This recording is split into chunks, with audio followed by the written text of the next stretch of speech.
আর সকাল সকাল আপনাদেরকে আমার গাছের খবর দিয়ে দিই। সোনা বরণ রূপ কন্যা কুচ বরণ কেশ। ব্লগিং করছো? করো করো করো, ব্লগিং করো। এই দেখো blogging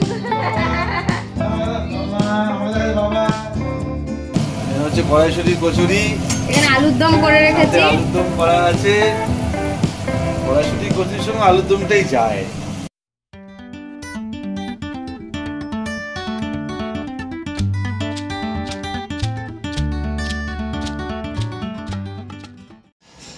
hello everyone, welcome back to the channel, welcome to new blog. তো আজকে হচ্ছে ফ্রাইডে, আর আজকে বেশ কিছু কাজ আছে, সেগুলো করব। আর সুকৃত কালকে যাচ্ছে দিল্লি ওর অফিসের কাজে, তো অনেক দিনই থাকবে না, প্রায় 10 দিন। তো ট্রেনিংয়ের ব্যাপার আছে, তো সেই জন্যই যাচ্ছে, যার জন্য আর বিরক্ত লাগছে। ওরও ওখানে প্রেশার থাকবে, বাট আমাদেরও ঘরের মধ্যে আরও বিরক্ত লেগে যায়। তো ঝিনুকের দুষ্টুমি তো অব্যাহতই রয়েছে, যেরকম দুষ্টুমি সারাদিন ধরে করে সেটাও দেখাচ্ছি। আর আজকে না রাতের বেলা একটা স্পেশাল রেসিপি আপনাদের সঙ্গে শেয়ার করব। তো আমার ইচ্ছা আছে পালক পনির বানানোর, কিন্তু সুকৃত বলছে না আলুর দম বানাও, কারণ আমি তার সঙ্গে কড়াইশুঁটির কচুরি বানাবো। তো আমি আপনাদের সঙ্গে আজকে আলুর দমের রেসিপিটা শেয়ার করবো, যে আমি কীভাবে আলুর দম বানাচ্ছি। এর আগে একবার শেয়ার করেছিলাম, কিন্তু এবারে একটুখানি অন্যরকমভাবে বানাবো, তো সেই রেসিপিটাই শেয়ার করব। আর আজকে একটুখানি বেশ ঠান্ডা আছে, আমি যদিও সোয়েটার পরিনি, কারণ কাজকর্ম করছি তো একটুখানি মানে ঠান্ডাই লাগছে, মানে গরমই লাগছে, ঠান্ডা লাগছে বলছি, যার জন্য কাজকর্ম করতে করতে গরম লেগে যাচ্ছে বলে আবার সোয়েটারটা খুলে ফেললাম। তুমি লেখো ওই তো ডায়েরি। এই হচ্ছে আমাদের ঘরের অবস্থা, সব জায়গায় এখন খেলনা, টিভির টেবিলে খেলনা, সেন্টার টেবিলে খেলনা, যদিও সেন্টার টেবিল এখন আর সেন্টারে থাকে না, সাইডে থাকে। কি লিখবো? এবি ডায়েরিটা দাও, এবিসিডি লিখছি, আমার এবার এবিসিডি লিখতে হবে। কই ডায়েরিটা? ওই তো টুপি আছে, টুপির নিচে আছে, দাও। বাবা ডায়েরি তুলতেই পারছে না। তোর গাগা কই? গাগা গাডার তো আমি বাঁধি, আর তুই সব হাপিস করে দিস, কোথায় রাখিস জানি না।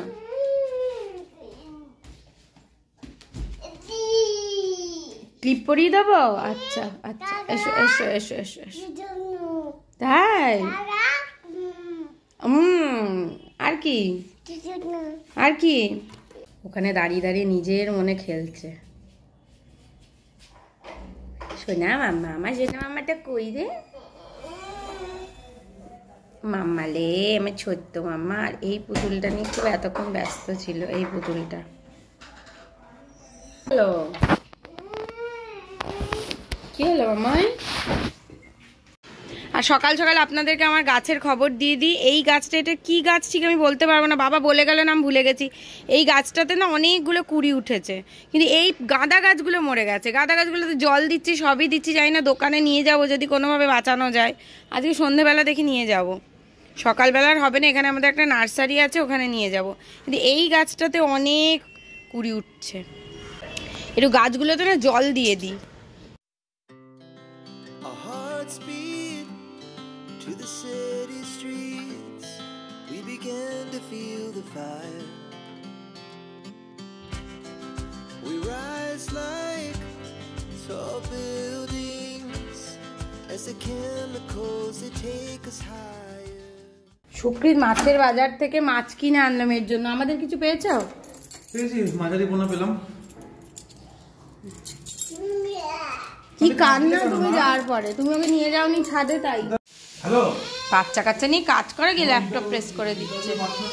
কোথাও একটা আমাকে ডেকে নিয়ে যাচ্ছে। কি এখানে বসবো? ওখানে বসে কি করব? আমার তো ওদিকে কড়া পুড়ে যাবে। মা ফুলকপি ভাজা বসিয়েছি, কি করব বসে বলো?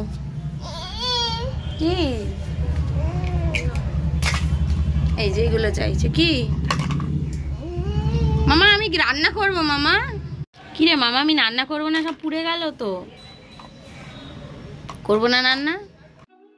এরপর রেগুলারের যে কাজ, সেই কাজটা করে নিচ্ছিলাম, সেটা হচ্ছে জামা কাপড় কাচা। মানে রেগুলার এত জামা জমে যায় না, তাও আমি অনেক সময় একদিন অন্তর কাচার চেষ্টা করি, কিন্তু ঝিনুকের জামা থাকলে তো আমাকে কেচে নিতেই হয়, কারণ যে জামাটাই আমার নোংরা থাকুক সেই জামাটাই মনে হয় যেন প্রয়োজন হবে। তো সবথেকে ইম্পর্টেন্ট কাজ আমার মনে হয় যেন দিনের এইটাই।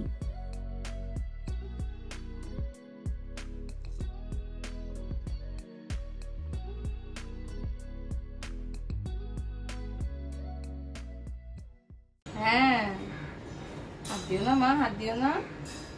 মামা হ্যাঁ মামা মামা মামা বলো কি বলতে চাইছো, বলো বলো। ওখানটা বসবে, বসো। ওখানে কি করবে তুমি? ওখানে বসো না, ওখানে মশা টশা পোকামাকড় কামড়ে দেবে মা। ড্রেনের ধারে চলে এসো। কি হলো? এখন কাক পায়রা কিচ্ছু নেই, চলে এসো চলে এসো শোনাই। ভৌ ভৌ শুয়ে আছে রাস্তায়, দেখো ওই দেখো রাস্তায় কত ভৌ ভৌ শুয়ে আছে, দেখতে পেয়েছো? ঝিনুক তুই কি করছিস? মামাম সুকৃত এই ট্রলিটা গোছালো, কালকে যেহেতু দিল্লি যাবে তো সেই জন্য। তো এই ট্রলিটাকে খোলার জন্য ঝিনুক প্রচণ্ড প্রচেষ্টা চালাচ্ছে। একটু আগে কি করেছে জানেন?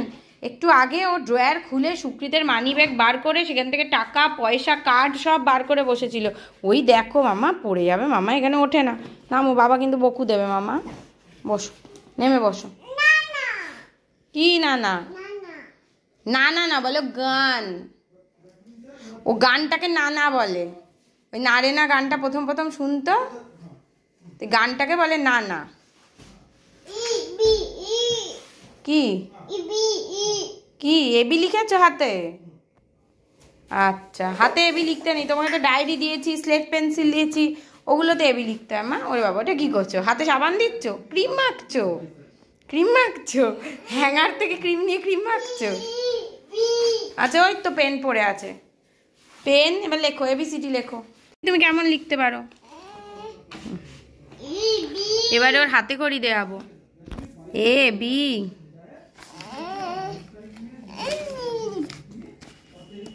ওরে বাবা, ওরে বাবা, কত কিছু মামা লিখবে। মামা কি লিখবে? মামা এখানটা লিখি, ভালো জায়গাটায় লিখি, ভালো একটা পেজে লিখি। A B C D. হাত লিখতে লিখতে পেন টেনে নিস, তা আমি কি করে লিখবো? এরপরে আমি ঝিনুককে স্নান করে নিচ্ছিলাম। মানে স্নান করানোটা একটা বিশাল সত্যি কাজের মতন মনে হয়, কিন্তু আমি কোনোদিনই ওর স্নান মিস করি না, যতই আমার শরীর খারাপ থাকুক। নয় আমি আর সুকৃত যদি না মানে থাকে তাহলে সুকৃত করিয়ে দেয় অনেক সময়তে। আর ঝিনুক স্নান করতে না ভীষণ ভালোবাসে, খুব ছোটোবেলার থেকেই ভীষণ ভালোবাসে। স্নান করাতে কোনো অসুবিধা নেই। সোনা বরণ রূপ কন্যা কুচ বরণ কেশ, তুই দিনের শুরু কন্যা তুই রাতের শেষ। না না না না না না না না। তুমি আবার ওটা খুলেছ? না, ওটা নেয় না ঝিনুক, ওটা নেয় না মামাই। তুমি আগে অনেক অপাট করেছো। ক্রিম মাখছো? বাবারে, ওটা র্যাশ ক্রিম, ওটা বাজুতে মাখে, ওটা এখানে মাখে না। পাজির ডিম একখানা পাকা ফুরি। ঝিনুককে তো স্নান করিয়ে দিয়েছি। এই যে তিনি, কই কই তিনি, এই যে বিছনা থেকে নেমে যাচ্ছিল, যে ভিডিওটা শুরু করেছে ওর উঠে এসছে। তো এবার ঝিনুকের ভাতটা না আরেকটু ভাতটা করে নাও, মানে আমাদের ভাতটাই আরও 3-4টে সিটি দিয়ে ঝিনুকের জন্য সেদ্ধ করে নিই, কারণ অতটা আমরা যতটা মানে সরা সরা ভাত খাই অতটা খেতে পারবে না একটুখানি গলা না হলে। তো এই হলো ব্যাপার, তো সেটা করে নিই। ঝিনুকের চুলটা সবার আগে আঁচড়ে দেবো। কি করছো? বেবিকে ক্রিম মাখাচ্ছ? এই পুতুলটার নাম দিয়েছো বেবি। আচ্ছা মাখাও মাখাও। ওই বাবা বাবা বাবা বাবা বাবা বাবা। আচ্ছা ওটা কি, ওর নাম কি? ওর নাম টাট্টু। ওটা কি, ওটা কি পুতুল? ওকে কিছু নাম জিজ্ঞেস করলেই বলবে টাট্টু। তো আমার তো স্নান হয়ে গেছে, আমি স্নান করে ঝিনুককে খাইয়েও দিয়েছি। আজকে একটুখানি দেরি হয়ে গেছে। তো দেরি হয়ে গেছে বলতে মানে সুকৃত যখন বাড়িতে থাকে না তখন কি হয়, একটুখানি আড্ডা ফাড্ডা মারতে মারতে কাজকর্ম করি, তো তারপরে একটু বসে কফি খেলাম, ব্যাস কফি খেতে গিয়েই আমাদের সব লেট হয়ে গেল। মানে ওই টাইমটা, নালে সুকৃত যদি বাড়িতে না থাকে তাহলে ঝটপট ঝটপট কাজ হয়ে আমাদের কত তাড়াতাড়ি কাজ হয়ে 3টের মধ্যে ঝিনুককে ঘুম পাড়াতে নিয়ে চলে যাই। আর এখন 3টে বাজে, আমাদের এখনো খাওয়া হয়নি। তো সুকৃত গেছে স্নানে, কারণ ওর অ্যাকচুয়ালি অনেক কাজ ছিল, প্রচণ্ড কাজের প্রেশার চলছে ওর।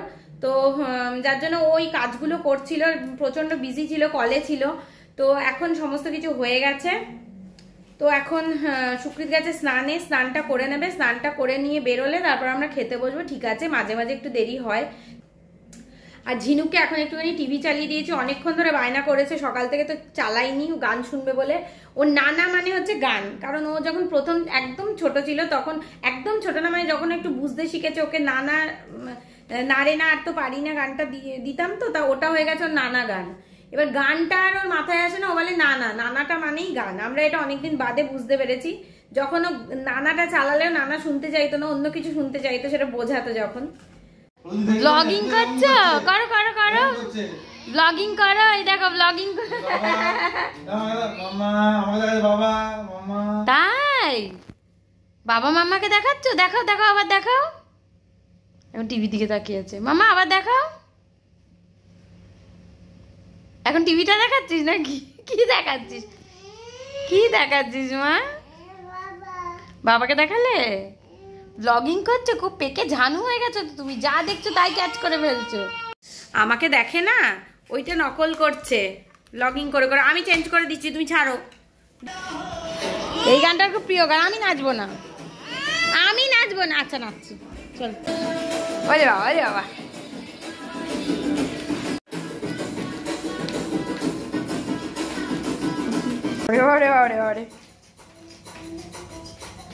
চলো ঘুমোতে, চলো এসো, চলো। এত কিছু নিয়ে শোয়া যাবে না, ওখানে পুতুল আছে,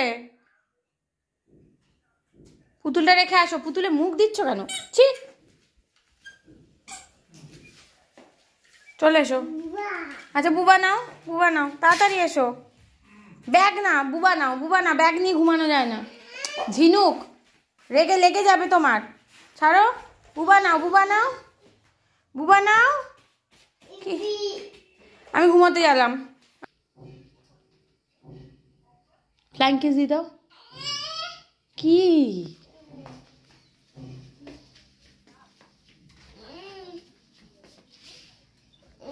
তুমি চলো।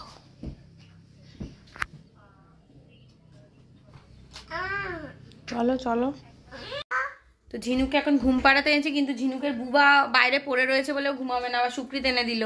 বুবা নিয়ে পর্দাটা টেনে দেবে, টেনে দেবে গো, নিয়ে চলে যাও। এত কিছু নিয়ে এখানে বসা যায় নাকি? আচ্ছা তুমি আবার শুয়ে পড়ো, শুয়ে পড়ো, শুয়ে পড়ো। দেখো কি বদমাইশি করছে। ও ফোনটা নিয়ে যাও। টাটা টাটা, চলো। সন্ধে হয়ে গেছে, ঝিনুককে আমি টিফিন খাইয়ে দিয়েছি, সন্ধ্যের খাবার। এখন সুকৃত আমাকে চা করে খাওয়াবে আজকে। আমি বলছি আজকে তুমি চা করে খাওয়াও, থাকবে না কদিন, একটুখানি চা করে খাও, আমাকে একটুখানি আরাম দাও। যদিও মা এলে আমার আরামই আরাম, মা এলে আমাকে খুব একটা রান্নাঘরের ধার কাছ দিয়ে যেতে হয় না। তাও যদি কখনো আপনাদের সঙ্গে কোনো রেসিপি শেয়ার করি, আমার কিছু খেতে ইচ্ছা করি, সেটা আলাদা। আমার মা বাবারও খাওয়া নিয়ে অতটা না এই নেই যে কিছু খেতে ইচ্ছে করছে কিছু বানাই, ওইসব আমার মা বাবারও কোনো ব্যাপার নেই।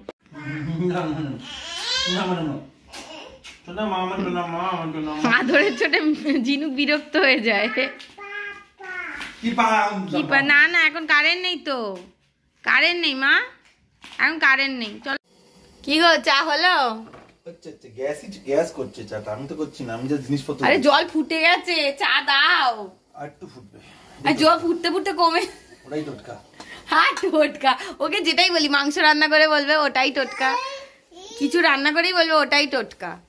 কি আর বলি, ওটাই টোটকা। টোটকা কি কি মামার কোলে উঠবে?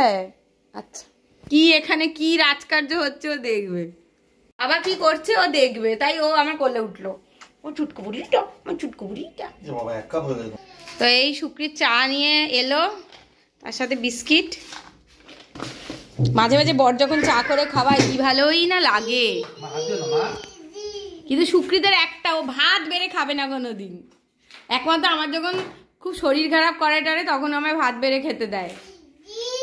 কোভিডের সময়তে বলো, কাজের মাসি আসেনি, যে সময় সুকৃত আমার যে সেবা করেছে, আমার কিছু হয়নি, ওর হয়নি। কি অবস্থা আমার সঙ্গে থেকে, আমার সঙ্গে ছিল, আমার সঙ্গেই বসেছিল, না পড়েছে কোনো মাস্ক, বলছে না না আমার যা হবে হবে, কিন্তু আমি তোমায় ছেড়ে যাবো না। ভয় পেয়েছিলে তুমি আমার যখন কোভিড হয়েছিল? ভয় পাইনি আমি এখনই না ভয় পেয়েছিলে মানে আমার যে হয়ে গেছিল ওটা ভয় পেয়েছিলে।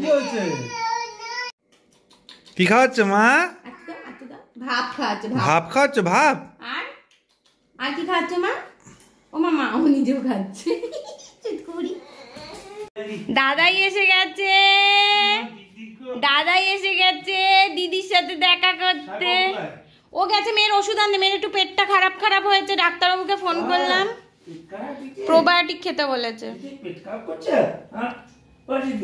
এখন পাত্তাও দেবে না। তো এবার আমি রান্নাটা শুরু করি, কারণ ডিনার করতে হবে। তো আমি প্রথমে বানিয়ে নেবো আলুর দম। পালক পনিরের প্ল্যান ক্যান্সেল হয়ে গেছে। তো আলুর দম বানানোর জন্য আমি কড়ার মধ্যে প্রথমে সর্ষের তেল নিয়ে নিয়েছি, আর আলুগুলোকে না একটুখানি ভেজে নিচ্ছি নুন আর হলুদ দিয়ে, তাতে আলুগুলোর মধ্যে নুনটাও ঢুকবে আর একটা কালারও আসবে আলুর মধ্যে। তো আলুগুলোকে আগে আমি নুন হলুদ দিয়ে ভেজে নিচ্ছি। তো এইদিকে অন্যদিকে আর একটা মশলা প্রিপেয়ার করে নিচ্ছি। মশলার জন্য আমি নিয়ে নিয়েছি একটা বড় সাইজের টমেটো, আর নিয়ে নিয়েছি কিছুটা কাজু, আদা, আর একটু কিশমিশ নিয়েছি। কিশমিশটা অল্প করেই নিয়েছি। তো পড়ে গেছে বলে এখন বাবার আদর খাচ্ছে কোলে উঠে, বলছে কোথায় পড়ে গেছে। আমি রান্নাঘরে গেলেই ও রান্নাঘরে যাবে, তো পড়বে না তো কি হবে? হ্যাঁ ওটা এখনো সারেনি পুরোপুরি। মাম্মা বাবার আদর খাচ্ছ? রেস্ট নিচ্ছে, রেস্ট নিচ্ছে, রেস্ট নিচ্ছে, রেস্ট নিচ্ছে। বাবালে বাবালে বাবালে আদর খাচ্ছে, দেখো আদর খাচ্ছে, দেখো। কালকে সুপ্রিত থাকবে না, কাল থেকে ওর যা মন খারাপ করবে না। তো এইদিকে দেখুন আলুগুলো ভাজা হয়ে গেছে, আর আমি আলুগুলোকে না মাইক্রো ওভেনে 2 মিনিট একটুখানি সেদ্ধ করে নিয়েছিলাম। তাহলে কি মানে ভাজার পরেই সেদ্ধ করেছিলাম, তাহলে কি হয় আলুটা সেদ্ধও হয়ে যাচ্ছে। 2 মিনিট না 5 মিনিট এরকম সেদ্ধ করে নিয়েছিলাম। এতে কি হয় আলুটা সেদ্ধও হয়ে যাচ্ছে, আর এদিকে আলুটা গলেও যাবে না। তো এরপর আমি তেলের মধ্যে একটু গোটা গরম মশলা ফোড়ন দিয়ে দিলাম, এলাচ, দারচিনি আর লবঙ্গ। তারপরে যে মশলাটা পেস্ট করে রেখেছিলাম টমেটো, আদা, কাজু বাদাম আর কিশমিশ দিয়ে, ওই মশলাটা দিয়ে দিলাম। এবার ওই মশলাটা একটু ভালো করে কষিয়ে নেব। মশলাগুলো কষাতে কষাতেই আমি এর মধ্যে ড্রাই স্পাইসেসগুলো অ্যাড করে নেব, যেমন জিরে গুঁড়ো, ধনে গুঁড়ো, একটু কাশ্মীরি লঙ্কা গুঁড়ো দেবো, কারণ এর মধ্যে আমি না কাঁচা লঙ্কা দেবো। এখন আমি কাঁচা লঙ্কা দিইনি, কারণ অতিরিক্ত ঝাল হয়ে যাবে আমি যদি এত আগের থেকে দিই। তো জিরে গুঁড়ো, ধনে গুঁড়ো, হলুদ গুঁড়ো আর একটু কাশ্মীরি লঙ্কা গুঁড়ো পরে দেবো। তো এই সমস্ত মশলাগুলো দিয়ে আমি খুব ভালো করে এই মশলাটাকে কষিয়ে নেব।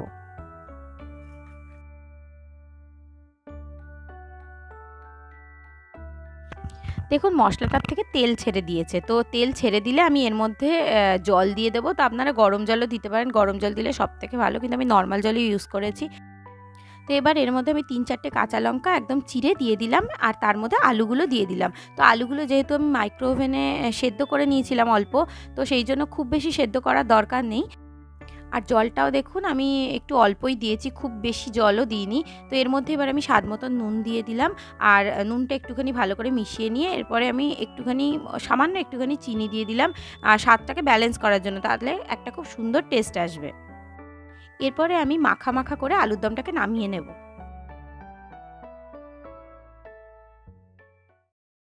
হচ্ছে কড়াইশুঁটির কচুরি, এখানে আলুর দম করে রেখেছি, আলুর দম করা আছে। কড়াইশুঁটির কচুরির সঙ্গে আলুর দমটাই যায়। ভাবছিলাম পালক পনির করবো, সুপ্রিত করতে দিল না। না আমার আলুর দমটাই ভালো লাগে, লুচির সাথে সবসময় আলুর দম এটাই বেশি চলে। লুচি না কড়াইশুঁটির কচুরি, মাম্মা কচুরি যে মামা তেল তেল তেল সরো সরো তেল মা। এই খাওয়া কি বড় বড় হচ্ছে গো। হ্যাঁ পুর দিয়েছি না, আরো বড় হয়ে গেছে। ওটা খেলেই না, পুর দিয়েছি আরো বড় হয়ে গেছে ব্যাপারটা। হয়ে গেছে কড়াইশুঁটি কচুরি রেডি। এই যে একদম রেডি, একদম রেডি। কি তাড়াতাড়ি মানে জিনিসগুলো হয়ে গেল, গরম গরম আছে, এখন খেয়ে নি। ঝিনুককে খাওয়ানো হয়ে গেছে, তারপরেই কড়াইশুঁটির কচুরিটা ভেজেছি। আলুর দমও রেডি, আলুর দমের লুকটাও দেখাচ্ছি। হলো আজকে আমাদের ডিনার, কড়াইশুঁটির কচুরি আর আলুর দম। মনে হচ্ছে খেতে তো খাসাই হবে, কিন্তু কড়াইশুঁটির কচুরিগুলো করার সঙ্গে সঙ্গে নেতিয়ে গেল, কেন জানি না। তো কড়াইশুঁটির কচুরি কেমন হয়েছে সেইটা বলার মানে আর সত্যি সেটা রিভিউ দেওয়ার আর সিচুয়েশান ছিল না, কারণ সুকৃতকে কাল সকাল সকাল বেরোতে হবে, তো যার জন্য আর মানে ওরা সত্যি এনার্জি ছিল না, কারণ কালকে তাড়াতাড়ি উঠতে হবে, ওর কিছু কাজ আছে সেগুলো সারতে হবে, যদিও ফ্লাইট বেলার দিকে, তাও তোকে 11:30 নাগাদ বেরিয়ে যেতেই হবে। আর যার জন্য শুয়েও পড়লো, কারণ এমনিতেই ওঠার টেনশান থাকলে না ঘুমও হতে চায় না, মানে পরের দিন কোথাও যাওয়া থাকলে সে যখনই যাওয়া থাকুক, আমারও তাই। তো কড়াইশুঁটির কচুরিটা সত্যিই ভালো হয়েছিল। আমি কড়াইশুঁটির কচুরির রেসিপি আজকে শেয়ার করিনি, তবে আলুর দমের রেসিপিটা শেয়ার করেছি। আলুর দমটা কিন্তু খেতে ফাটাফাটি হয়েছিল। কড়াইশুঁটির কচুরির পুরটা আমি বানাইনি, ওটা আমার রান্নার দিদি বানিয়ে গেছিলো। আমি জাস্ট কড়াইশুঁটির মানে পুরটাকে লেচির মধ্যে দিয়ে ওটাকে বেলেছি, ভেজেছি, এইটাই করেছি। পুরটা বানানো সত্যি একটা মানে টেকনিক, ওইটাও যদি ভালোভাবে না হয় কচুরি কিন্তু ভালোভাবে ফুলবে না। তো এখনও রান্নাঘরটা আমি মোটামুটি ক্লিন করেছি, তাও ভালো করে ক্লিন করা হয়নি, সেইটাও করে নেব, করে নিয়ে আমি এবার শুতে যাব। তো আজকের ব্লগটা যদি ভালো লেগে থাকে তাহলে অবশ্যই লাইক করবেন, কমেন্ট করবেন, শেয়ার করবেন, আর চ্যানেলটাকে অবশ্যই সাবস্ক্রাইব করবেন।